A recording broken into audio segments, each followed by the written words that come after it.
سلام، در بخش صافکاری میراکل گاراژ هستیم. خودرو مستانگ 1969 کوپه رو داشتیم که به درخواست مالک به فستبک تبدیل شد. تمامی کیت فستبک این خودرو توسط ایشون تهیه شد، در اختیار ما قرار دادن و کارهای صافکاری این خودرو به اتمام رسیده.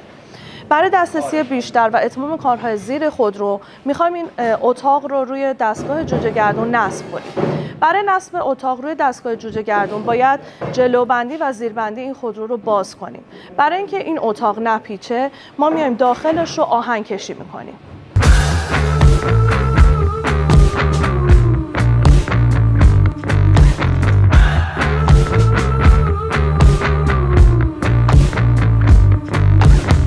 بعد از آهنکشی در بخش صافکاری خودرو به بخش مکانیکی منتقل شد که سیستم زیربندی و تعلیقش باز بشه و آماده بشه برای دستگاه جوجه گردون.